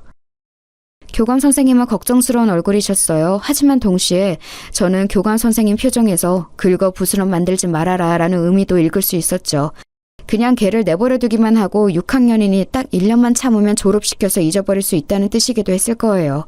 학교 현장에서는 정말 어쩔 수 없는 애들을 전학시켜버리거나 해서 학교에서 일단 나가기만 하면 그래도 잊을 수 있었으니까요. 졸업이 딱 1년 남았으니 그 기간만 버티면 된다는 거였죠. 하지만 저는 그럴 수는 없었어요. 그 건방진 학생 자신도 사실 문제죠. 아무리 건방을 떤다고 해도 겨우 초등학교 6학년생이잖아요. 지금 버릇을 고치면 그래도 향후 인생을 살아갈 때 많은 도움이 될 텐데 시도도 안 해보고 항복한 채로 그냥 포기해버릴 수는 없었어요. 게다가 제가 아주 저연차 교사였고 나름대로 청운의 꿈을 꾸고 있던 때였기에 더 그랬죠. 게다가 그 애를 그냥 두면 학급의 얌전한 아이들도 완전히 흐려진 분위기 속에 처할 게 뻔했고 어떤 아이들은 그 버릇을 닮아서 더 나빠질 수도 있었어요. 일단 저는 교감 선생님한테는 그냥 고개를 끄덕이고서 나왔지만 그 다음 날도 또 그 다음 날도 그 애한테 져주지 않았어요. 그 건방진 애는 사사건건 저한테 맞서면서 저를 선생 취급도 하지 않으려고 들었죠. 어떤 때는 저한테 말대답을 하고 어떤 때는 대놓고 무시하면서 책도 펴지 않고 들은 척도 하지 않았었는데요. 그래도 저는 일단 교감 선생님이 하신 말씀도 있기 때문에 소리는 높이지 않았지만 일단 아이 앞에 앉아서 저를 쳐다보고 말을 들을 때까지 차분하게 계속해서 지시했어요. 그 때문에 다른 아이들이 제대로 공부를 배우지 못해서 피해를 입었지만 그래도 학기 초에 애를 잡아놓는 게 분명히 나을 거라고 생각되어서 별다른 도리가 없더라고요. 그런데 그러다가 제가 결국 목소리를 높이고 화를 내게 된 사건이 터졌죠. 그 애가 몰카를 찍으려고 덤빈 거였어요. 제가 치마를 입고 왔을 때 노골적으로 제 치마 밑으로 핸드폰을 넣어서 촬영하려고 들었거든요. 믿어지세요? 겨우 초등학교 6학년생이 그런 짓을 하더라고요. 제가 살짝 교실을 걸으면서 가르치고 있었거든요. 그런데 맨 앞줄에 앉은 그 녀석이 슬쩍 발을 내밀어서 제 쪽으로 뻗더라고요. 저는 그런가 보다 하고 그냥 애들을 보면서 시선을 위로하고 있었는데 다시 돌아서 앞쪽으로 가려다가 밑을 보게 된 거예요. 그의 녀석이 운동화에다가 핸드폰을 붙여서 제 치마 아래쪽으로 넣어서 촬영을 하고 있더라고요. 저는 저학년을 가르칠 때는 진짜 상상도 못했던 일이라서 순간 열이 뻗쳐서 말이 안 나올 정도더라고요. 저한테 발각된 주제에 그 녀석은 난처해하지도 않고 빙글빙글 웃으면서 핸드폰을 슬쩍 지 쪽으로 가져가는데 제가 빼앗아 버렸어요. 그랬더니 걔가 그러는 거예요. 선생님 핸드폰 주세요. 지금 제 물건 빼앗아 가는 거예요? 너 이게 무슨 짓이야? 지금 뭐 찍은 거야? 너 제정신이니? 저도 모르게 목소리가 있는 힘껏 높아져 있었죠. 네, 물론 아동한테 큰 소리를 내서도 거친 말을 해서도 안 되는 게 교사의 본분인 것은 알아요. 하지만 이런 상황에서 도저히 침착함을 유지할 수가 없었죠. 게다가 저도 당시에는 겨우 20 중반 갓 벗어난 저연자 교사였고 그 애는 덩치가 커서 거의 고등학생처럼 보일 정도인 애였어요. 제가 얼굴이 새빨개지도록 화를 내는데 그 녀석이 그러더군요. 그 핸드폰 내 거고 내가 찍은 것도 내 거예요. 선생님을 건드릴 권리 없어요. 핸드폰 내놔요. 초등학생 어린애가 딱 저렇게 말을 하더라고요. 진짜 정말 닳고 다른 고등학생 양아치 같은 말투라서 순간 정신이 혼미해지더군요. 저는 빼앗은 핸드폰을 그대로 들고 가서 파일 안에 쑤셔 넣었어요. 뒤에서 그 애 녀석이 쫓아오면서 핸드폰 내놓으라고 악을 질러대었고요. 안 된다. 너 이거 찾고 싶으면 부모님 오시라고 해. 선생님 치마 속까지 찍으려고 하는 너 같은 학생은 부모님하고 면담을 해야겠다. 최대한 침착하게 말을 하려고 노력했습니다. 정말 노력 많이 했어요. 하지만 목소리가 떨려 나오는 걸 막을 도리가 없더라고요. 어지간한 청소년만큼 커다란 덩치의 남자애가 씩씩대면서 저를 때리기라도 할 것처럼 바짝 붙어서 발을 굴러대는데 제가 진짜 제정신인가 싶었고요. 당연히 반 전체 분위기도 엉망이었지만 저는 미안하게도 학급 아이들을 신경 쓸 겨를이 없었어요. 당장 제가 지금 학생한테 치마 속을 찍히는 짓을 당한 터라 손까지 떨려왔기 때문이었죠. 그 녀석은 저를 때리기라도 할 것처럼 씩씩대면서 제 코앞에서 왔다 갔다 하더니 곧 쾅 하고 교실 문을 박차고 나가버렸어요. 정말 선생님이나 같은 학급 친구들에 대한 배려나 존중이라고는 손톱만큼도 없는 애였죠. 심장이 쿵쾅거리면서 뛰었어요. 겉으로는 멀쩡한 척하려고 어찌나 애를 썼는지 손이 후들거리면서 무릎이 떨리더군요.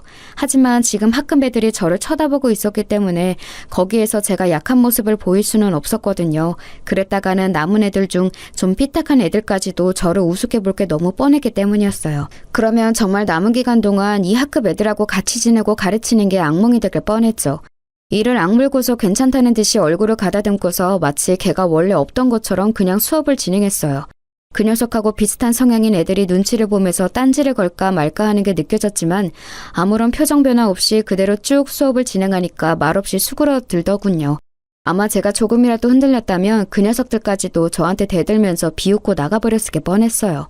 그나마 제가 무표정하게 수업을 지속해서 아무 말도 하지 않은 거였죠. 그러고 나서 저는 그날 교관 선생님과 교장 선생님한테 가서 이런 사실을 알렸습니다. 학생이 선생님의 치마 밑으로 핸드폰을 넣어 몰카를 찍으려 했다는 사실만으로도 이미 범죄였으니까요. 하지만 교관 선생님도 교장 선생님도 별다르게 저를 위해서 화를 내주시지는 않았어요. 그냥 참 그 애가 잘못했다면서 그래도 선생님이니까 한번 참고 넘어갈 줄 아는 말만 계속했죠. 저는 솔직히 이해가 되지를 않았어요. 아니, 어떻게 이런 걸 참고 넘어가 주라는 건지 말이에요. 게다가 학생 훈육의 면에서도 이건 말이 안 되는 거였어요. 잘못한 건 확실히 짚어주고 벌을 받고 넘어가야 그게 잘못된 것인 줄을 아는 거잖아요. 그런 과정을 거쳐야 나중에 사회에 나가서도 잘못된 일을 하면 안 된다는 사실을 알게 되는 거고요. 하지만 제가 아무리 말씀을 드려도 교감도 교장도 전혀 귀담아 듣지 않으시더군요. 교장 선생님은 도리어 저를 나무라듯이 말씀하셨어요. 거 손선생 좀 참지 그랬어요. 걔 부모들이 아주 골치 아프단 말이야. 얼마나 막무가내인지 알아? 하지만 제가 이걸 참고 넘어간다고 해도 걔가 나중에 어떤 꼴이 될까요? 애를 가르치기 위해서라도 이건 그냥 넘어가면 안 되는 거라고 생각합니다. 그거야 우리가 알 바가 아니지. 이제 애들의 미래를 우리가 책임진다는 생각은 버려요. 그런 마인드로는 애들 가르치는 일 길게 못하니까. 아니 물론 손 선생이 아직 젊고 교직에 들어온 지 얼마 안 되어서 이상적인 생각을 하고 있다는 건 알아요. 하지만 그게 먹히는 시대가 아니란 말이지. 손 선생 본인은 물론이고 다른 학생들이나 선생님들까지도 다 너무 골치가 아파진다고. 본인 혼자만 힘들고 마는 게 아니란 말이야. 교장 선생님은 답답하다는 듯이 저한테 그렇게 꾸중을 하셨습니다. 제 잘못은 아무것도 없는 상태에서 상사한테 싫은 소리를 듣는 그 상황이 정말 이해도 가지 않고 납득도 되지 않더라고요. 저도 원래 그렇게 얌전하거나 고분고분한 성격은 아닌데 그래도 아직 저연차 교사이기도 했고 학교라는 조직의 분위기상 항상 다소곳한 태도를 유지하고 있었어요. 그래서 교장 선생님한테도 그때 아무런 말대답을 하지 않고 그냥 듣기만 하다가 나왔었죠. 나와서도 정말 속이 뒤집혀서 퇴근을 할 수가 없더라고요. 교장, 교감 선생님과 한참이나 이 이야기를 하고 난 다음이라 이미 해가 거의 저문 다음이었는데요. 교무실에서 선생님들은 많이 퇴근하시고 난 다음이라 저는 한숨을 쉬면서 애한테 빼앗았던 핸드폰을 책상 위에 올려두었어요. 어차피 패턴으로 여는 것이라 저는 알 수 없었고 애 부모님이 오면 면담한 다음에 열어서 제 치마 속 촬영한 영상을 지우게 해야 할 거라고 생각하고 있었거든요. 그런데 그때 제 핸드폰으로 전화가 오더라고요. 번호를 보니까 그의 부모님 번호였어요. 저는 애들 번호는 물론이고 부모님 번호까지 다 꼼꼼하게 저장을 해두었거든요. 그 애는 아마 저한테 혼나고서 곧장 부모님 퇴근하자마자 이야기를 한 것 같더군요. 그래서 마음을 단단히 먹고 걔 부모님한테도 쓴소리를 좀 하겠노라 결심한 이후에 전화를 받았죠. 그리고 통화가 연결되자마자 제가 여보세요라는 말을 꺼내기도 전에 전화에서 거의 귀가 찢어질 것처럼 엄청난 소리로 욕이 쏟아져 나왔어요. 아마 들어보지 못한 분들은 잘 모르시겠지만 전화기를 통해서 그 아기가 가득 눌러 담긴 상대방의 욕설이 저한테 쏟아지는 걸 들으면 거의 정신이 멍멍해질 정도예요. 저는 핸드폰을 들고서 대체 이게 뭔가 싶어서 멍하니 있었어요. 제가 알아들을 수 있는 말은 맨 끝에 문장 하나 정도였죠. 네가 교사면 다야? 너 내가 내일 학교 가서 죽여버릴 테니까 그렇게 알아. 신경질적인 남자 목소리였습니다. 보통은 어머님이 먼저 전화를 하시고 그 후에 면담이 잘 진행되지 않으면 아버님께 전화를 드리는 경우가 많았는데 이번에는 먼저 애 아버지가 먼저 전화를 한 거였어요. 정신이 멍멍해서 대답도 제대로 못하고 있는데 그대로 전화가 끊어지더군요. 저는 멍청한 상태로 앉아 있었어요. 다시 전화를 해서 사정을 설명을 하고 이야기를 나눠보아야 할 것 같은데 도저히 그럴 수가 없더라고요. 그렇게 일방통행으로 욕설을 얻어먹었는데 바로 정신이 차려질 리가 없지 않겠어요? 그래도 한참 앉아있다가 손이 떨리는 걸 가라앉히고서 다시 그 번호로 전화를 해봤지만 저쪽에서 딱 끊더군요. 몇 번도 해봤지만 계속해서 끊어버려서 저는 결국 아무것도 하지 못한 채로 퇴근을 할 수밖에 없었어요. 가족과 함께 살고 있었기 때문에 제 얼굴이 어두운 걸 보고 엄마가 급히 따라오면서 대체 무슨 일이냐고 물으셨죠. 아, 너 왜 그러니? 무슨 일 있어? 얼굴이 너무 안 됐다. 별거 아니에요, 엄마. 그냥 좀 피곤해서. 애들이 말 안 들었어? 뭐 과일이라도 깎아줄까? 괜찮아요. 필요하면 이야기할게요. 저희 엄마는 가정주부로 평생 살아오신 분이라 굉장히 심약하셨거든요. 그러니까 제가 겪은 일을 그대로 말했다간 거품 물고 넘어가시게 뻔해서 그냥 제가 입을 다무는 쪽을 선택했던 거였죠. 저희 아빠는 또 다혈질이셔서 이런 일이 생기면 화를 내실 거라 제가 말하지 않는 게 나았고요. 사실 우리 부모님도 나 보호하려고 애쓰셨었지 싶어서 마음이 조금 가라앉았습니다. 부모들은 항상 아이가 학교에서 혼나고 오거나 친구들과 싸우고 오면 마음이 불안정해지기 마련이죠. 아마 그의 아버님도 그런 게 아니었을까 싶었어요. 세상에는 참 여러 가지 사람이 있어서 자기가 불안해지면 욕설로 그 불안을 해소하려고 하는 이들도 있었으니까요. 그 녀석의 태도로 봐서는 부모님의 공격성이 있을 것 같아서 그 정도는 감안하고 마음을 단단히 먹으려고 애를 쓰기도 했습니다. 그리고 다음날 저는 어느 정도는 각오를 한 채로 출근을 했어요. 그런데 아침에는 아마 시간이 없었는지 그의 아버님이 안 오셨더라고요. 그 녀석은 아무 기색도 없는 채로 출석해서 앉아 있었고요. 그런데 눈길도 안 마주치고 고개를 이리저리 팩팩 돌리는 꼴이 전혀 반성한 기색은 아니었죠. 아마 오후나 퇴근 이후에 오지 않을까 싶었을 때였어요. 딱 점심시간 직전인 시간이었는데 끝나기 거의 20분 전쯤 갑자기 교실 문이 벌컥 열려서 정말 깜짝 놀랐습니다. 제가 놀라서 돌아보니까 거기 어떤 중년 남자가 시근덕대면서 서 있더군요. 저는 누구냐고 물으려다가 직감적으로 그 사람이 그 녀석 아버님이라는 사실을 눈치챘어요. 오늘 이렇게 갑자기 찾아올 만한 사람은 그 아버님밖에 없었으니까요. 아버님, 혹시 오늘 면담하러 오셨나요? 지금 수업이 아직 안 끝났으니 조금 기다리셔야. 제가 그렇게 말을 하는데 그 학부모님을 기다리지 않고 그냥 교실로 성큼성큼 들어오시더군요. 그러더니 제 멱살을 잡고 다짜고짜로 밀치셨어요. 저는 너무 창졸간에 일어난 일이라서 비틀거리면서 뒤로 거의 넘어질 뻔했는데 다행히 교탁을 잡아서 넘어지지 않을 수 있었죠. 그대로 넘어졌다면 아마 크게 다쳤을지도 몰랐는데 어떻게든 중심을 잡아서 간신히 서 있었어요. 그런데 그 아버님은 거기서 그치지 않고 교탁을 발로 차면서 소리를 질러대더군요.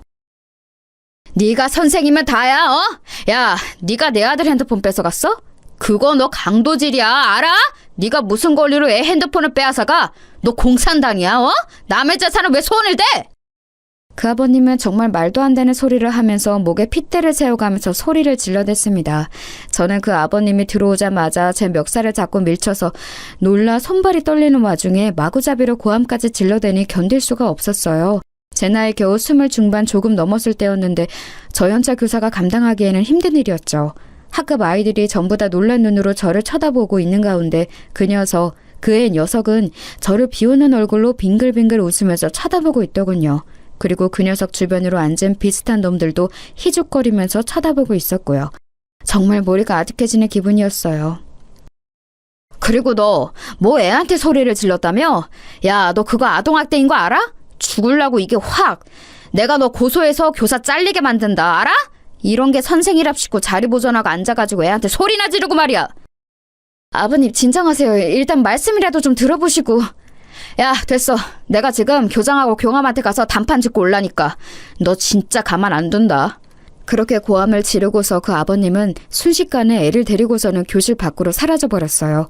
저는 이제 정말 다리가 떨려서 제대로 서 있을 수가 없더군요. 그렇게 제가 봉변을 당하는 사이에 점심시간 벨이 울렸고 차라리 다행이라는 생각이 들어서 저는 애들한테 밥 맛있게 먹으라는 인사만 간신히 한 채로 교무실로 들어왔어요. 당연히 저는 아무것도 먹지 못했죠. 그러고 나서 한 30분쯤 뒤에 교장실에서 내선 전화가 걸려왔어요. 손 선생, 다시 그 아버님께 전화드려서 정중히 사과드려. 그리고 애한테 핸드폰 돌려주면서 또 미안하다고 사과 꼭 하고. 안 됩니다. 저는 잘못한 게 없어요. 제가 왜 사과를 드려야 하나요? 그리고 그 핸드폰 안에 불법 촬영물이 있는데 그걸 돌려주라는 말씀이세요? 저는 너무 놀라고 화가 나서 대뜸 목소리가 높아졌어요. 하지만 교장 선생님은 그런 제 마음은 아랑곳하지 않고 아무런 상관없다는 듯이 오히려 불쾌하다는 듯이 말씀하시더군요. 아니, 송 선생, 지금 나한테 말대꾸하는 건가? 내 지시에 따르지 않겠다는 거야? 선생님이 되어서 교장 지시에 안 따르겠다면 어쩌자는 건가? 지금 잘 처신해야 해. 나도 그 아버님한테서 손 선생 보호를 못 해줘. 하지만요, 그 아버님 이 동네에서 오래 살고 성격도 험한 양반이야. 지난번 걔 4학년 때도 담임선생님 고소해서 교사 바뀌었던 거 모르나? 내가 보호해줄 수가 없는 사람이라고. 속이 울컥거리더군요. 교장 선생님의 말씀대로 사실 제가 뭘 할 수 있는 게 없었어요. 그 아버님 심지어 학교 앞쪽 골목 있지? 거기 정비소 하고 있어. 동네 학부모들하고 사이가 좋아서 한번 그 사람이 물어뜯기 시작하면 진짜 골치 아파진다고. 머리가 아프더군요. 교사라는 직업을 가진 이상 학부모와 소통을 하는 건 피할 수 없는 부분인데 게다가 그쪽에서 제 직업을 망가뜨리려 한다면 제가 저항할 수단조차 없는 게 현실이었죠. 그래서 저는 멍하니 교무실에 앉아 있었어요. 교장 선생님이 말씀하시길 걔 아버지가 학교 앞 골목 정비소를 한다고 했었죠. 그런데 안 돌아가는 머릿속으로도 저희 집이 가지고 있는 건물이 그쯤에 있고 거기 1층에 정비소가 있다는 게 생각이 나더라고요. 설마 거기인가 싶었어요. 사실 아빠 엄마 소유의 건물이고 관리인도 따로 있는 큰 건물이었기 때문에 뭐 제가 딱히 관심은 없는 곳이기는 했어요. 코로나 때 워낙 수익이 안 나와서 월세를 내려서 장사를 하게 해주었다고 그런 이야기를 들었던 게 마지막이었던 것 같더라고요. 걔 아버지가 정말로 거기서 장사를 하고 있는 사람이라면 나한테 이러면 안 될 텐데 라는 생각도 들었고요. 솔직히 선생으로서 하면 안 되는 생각이었지만 그 학생도 그 학부모도 진짜 꼴보기 싫고 우라통이 터지고 그렇더군요. 거기에 더해서 그냥 전체적으로 이 학교라는 세상의 조직 생활이 정말 무척 허무하다고 느껴지기도 했고요. 정신을 못 차리고 있으려니 곁에 있는 선생님들이 빨리 조퇴 먼저 하라고 지금 애들 가르칠 정신이 아닐 것 같다고 저한테 위로를 해주셨지요. 다른 선생님들이 대신 해주시겠다면서요. 아무래도 머리가 너무 아파서 병원이라도 가야 할 듯해서 선생님들의 호의를 고맙게 받고 일어나려는데 그 애 녀석이 교무실로 찾아온 거예요. 저기요, 저 핸드폰 이제 주죠? 우리 아빠 또 부르기 전에. 걔는 저를 선생님이라고도 부르지를 않았습니다. 저는 멍하니 걔 얼굴을 보면서 걔가 나를 선생 취급을 안 하는데 내가 걔를 학생 대접을 해줘야 하나 고민이 되었어요. 학기가 시작되고서 그 녀석을 계도하려고 애썼던 시간들 동안 받았던 스트레스가 한꺼번에 치솟는 듯한 기분이었죠. 의기양양하게 저한테 핸드폰을 내놓으라는 그 녀석 얼굴을 보다가 저는 고개를 저었습니다. 네 핸드폰 나한테 없는데? 뭔 소리예요? 가져갔잖아요. 부숴서 버렸는데?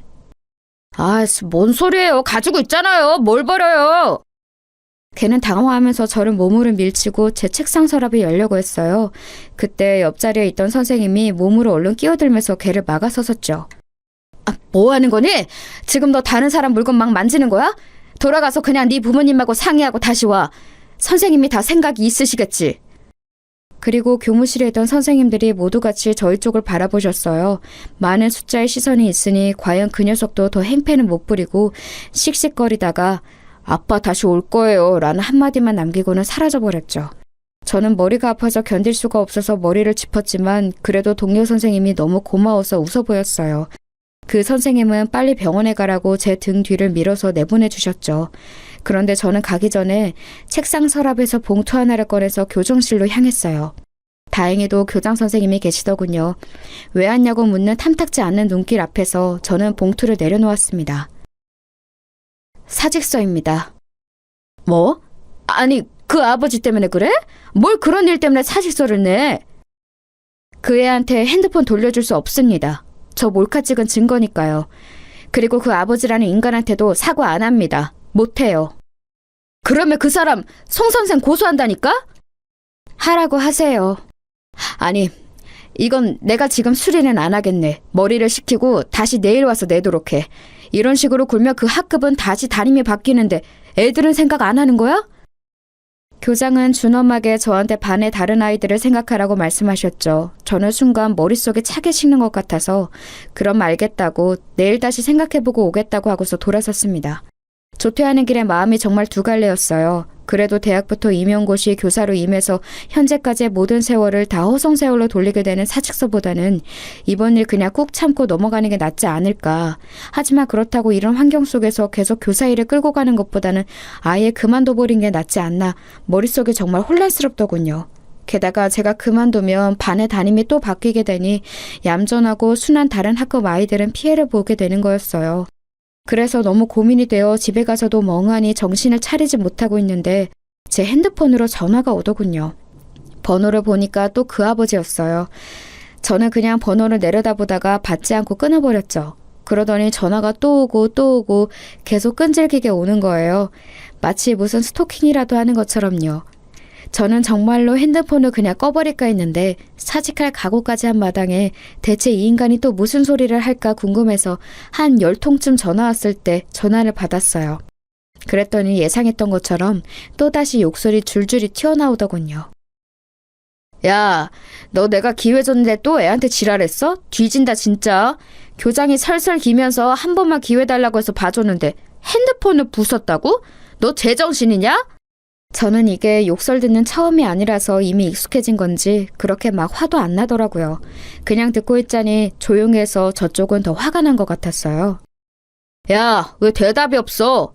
이제 학부모가 우스워 보여? 내가 너 고소해서 꼭 길바닥에 나앉게 만든다. 내가 가만히 있을 것 같아? 어? 니네 부모는 너 그렇게 키웠냐? 선생이라는 게 가정교육을 어떻게 받은 거야? 야, 니네 애미 애비는 대체 뭐 하는 것들이길래 이런 걸 선생이랍시고. 저는 가만히 듣고 있다가 그 사람 말이 저희 부모님에게까지 가자 더 듣고 싶지 않아졌어요. 그래서 가만히 확인차 물어보았죠.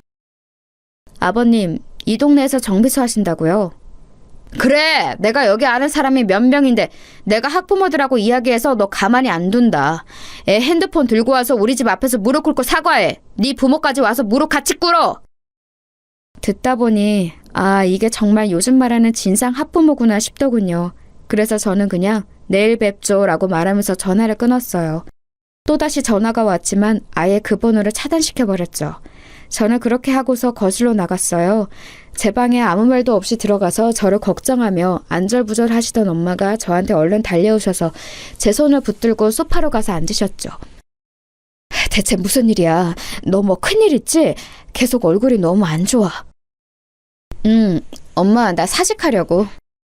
뭐? 그게 무슨 소리야? 무슨 일이 있었길래 그래? 엄마는 너무 놀라서 눈을 크게 뜨면서 물어보셨습니다. 솔직히 말하면 성인이 되어 직업적으로 독립했다면 이런 이야기는 다 해결된 다음에 부모님께 말씀드리는 게 맞다고 생각하고 있었어요. 하지만 이렇게 제가 구속으로 몰린 마당에 저희 부모님의 힘을 빌리지 않을 이유도 없었습니다. 유치하고 치졸하긴 해도 저도 그냥 있을 수가 없겠더라고요. 제가 그동안 있었던 일을 이야기하자 엄마 얼굴색이 새파랗게 변했다가 새하얗게 변했다가 아주 난리가 났더라고요. 엄마한테 스트레스를 드리고 싶지는 않았는데 그렇게 화를 내시는 모습을 보니까 마음이 안 좋았어요. 엄마는 벌떡 일어나서 이리저리 왔다 갔다 하면서 입술을 잘근잘근 씹으셨습니다. 그런 짐승 새끼 같은 애비하고 자식 새끼가 다 있지? 근데 그런 것들이 선생님이 너한테 그 지랄을 했다고? 심지어 교장은 너한테 사과하라고 했고? 그래서 나 더 이상은 못 다니겠어요. 그냥 다른 곳으로 취업하려고. 그래. 그리고 네가 뭐가 모자라서 거길 계속 다니니. 넌 네 아빠 사업이나 건물 하나만 물려받아도 먹고 사는 데는 지장 없어. 그 새끼들이 뭐 알지도 못하면서. 고소? 고소 같은 소리 하네. 네 아빠 아는 정감만 몇 명인지 아니? 엄마는 거의 입에서 불을 뿜을 기세로 화를 내시더라고요. 그래서 제가 헤헤 웃었어요. 안 그래도 아빠한테 부탁드릴 게 있어. 아빠 건물 중에 우리 학교 앞쪽 1층에 정비소 있는 곳 있지? 응, 있지. 그 정비소가 그 앱이라는 놈이 하는 곳이래. 뭐? 하면서 엄마는 더욱이나 길길이 뛰면서 화를 내시더라고요. 사실 그럴 수밖에 없었어요. 엄마가 하시는 말씀을 들어보니 그 정비소는 코로나 때부터 쭉 장사가 안 되어서 그때 한번 임대료를 내려주었고 요즘은 더욱이나 어렵다고 하도 우는 소리를 해대서 한 번도 내려줬다더라고요. 심지어 요 몇 달간 그것도 제대로 내지 못했는데 하도 사정을 해서 아빠가 그럼 경기 회복되면 그때 갚으라고 도촉도 안 하고 계신데요. 그런데 그렇게 사정을 다 봐주고 있는 인간이 학교에서는 완전히 얼굴을 바꿔서는 담임교사한테 지랄을 떨어대고 있었던 거였어요. 세상에, 난 정말 그 사람이 그럴 줄은 몰랐다. 엄마는 너무 어처구니가 없다는 듯이 말씀하셨어요. 그 인간이 부모님께 사정을 할 때는 그렇게 세상에 없이 가련하고 가엾은 가장처럼 말했다고 하시더라고요. 애가 둘에 아내도 아픈데 장사가 안 되어서 너무 힘들다고 제발 한 번만 봐달라고요. 돈이 없어 생활도 힘들다고 했다고 하는데 그렇다기에는 제가 입수한 애 핸드폰이 아주 최신형이더라고요. 제 것보다도 훨씬 더요. 그리고 곧 아빠가 돌아오시자마자 엄마하고 저는 그 사정을 전부 아빠한테 이야기했어요. 아빠는 평상시에는 자상하고 다정한 분이지만 한번 화가 나면 급발진도 그런 급발진이 없거든요. 아무 말 없이 저와 엄마 이야기를 듣고 계시더니 아빠는 곧 말씀하셨어요. 너 내일 아침 일찍 사직서 내고 와라. 교장 이야기 들을 것도 없다. 네가 애들 가르치는 걸 좋아해서 교사를 직업으로 삼은 거지 생계 때문에 돈 벌어야 하는 것도 아니잖아. 그런 곳에서 네가 고생할 필요 없다. 아빠는 딱 잘라서 말씀하셨어요. 사실 저희 집이 뭐 저 하나쯤 돈 안 번다고 어떻게 되는 집은 아니었거든요. 이 동네에만 상가 건물 제법 큰 걸로 4채가 있고 서울 안에 좀 더 있었고요. 그리고 다음날 아침 아빠가 운전하시는 차를 타고서 저는 학교로 들어갔어요. 일부러 조금 늦게 가서 학생들이 드문드문 등교하고 있었죠. 저는 차에서 내려서 곧장 교장실로 갔어요. 커피를 마시려던 교장이 놀라서 저를 돌아보는데 그냥 사직서를 내려놓고서 돌아서서 나와버렸죠. 그리고 아빠가 기다리다가 차에서 내리셨어요. 저희 아빠 차가 좀 겉으로 보기에 많이 튀는 외제차라서 운동장에 세워놓으니 학생들이 수군대면서 지나가는 게 느껴지더라고요. 약간 쪽팔리기는 했지만 어쨌든 아빠하고 같이 학교 앞쪽 그 정비소 쪽으로 갔어요. 학교 앞 골목 하나만 건너면 되는 곳이라서 상당히 가까웠죠. 정비소가 아직 열기 전이었지만 어차피 그 뒤쪽에서 살림집하고 같이 있는 형태라서 아빠가 곧장 그 정비소 사장한테 전화를 걸었어요. 저한테는 그쪽 목소리가 들리지도 않았지만 아빠가 짧게 몇 마디 하니까 나오겠다고 하는 것 같더군요. 그러고서 채 3분도 안 지났는데 헐레벌떡 사장이 튀어나왔어요. 바로 그 싸가지 없는 애녀석 아버지였죠. 순간 그 사람은 저하고 눈이 마주친 채로 무슨 일인가 헷갈리는 얼굴이었어요. 그리고 아빠가 그 사람한테 그러셨죠. 인사해. 내 딸일세. 안녕하세요. 초면은 아니죠? 제가 그 아저씨를 노려보면서 말하자 순간 말이 안 나오는지 어버버거리기 시작하더군요. 아니 그 사장님 이 아가씨 아니 이 선생님이 사장님 따님. 그래 내 딸이고 내가 어젯밤에 아주 충격적인 이야기를 들었네. 아빠의 표정은 무서울 정도로 굳어 있었고 그 사람은 얼굴이 창백하다 못해 헬쑥해지기 시작했어요. 뭐라고 답변할 말도 찾기가 힘든 듯 그 사람은 손을 떨기 시작했어요. 자네 덕분에 내 딸 사직서 내고 오는 길일세. 그동안 내가 자네한테 임대료도 받지 않았던 게 너무 후회가 되는군. 사직서를 내셨다고요? 아니 그게... 고소하실 거면 하세요. 저도 아빠 변호사 좀 빌려서 쓸 테니까. 안 하시면 저희가 고소하려고요. 제가 무표정하게 말하자 얼굴 표정이 진짜 볼만하게 변하더군요. 이번 달 안으로 가게 비우게. 지금까지 안 낸 임대료도 이번 달 안으로 내고. 안 내면 고소장 받게 될 거야.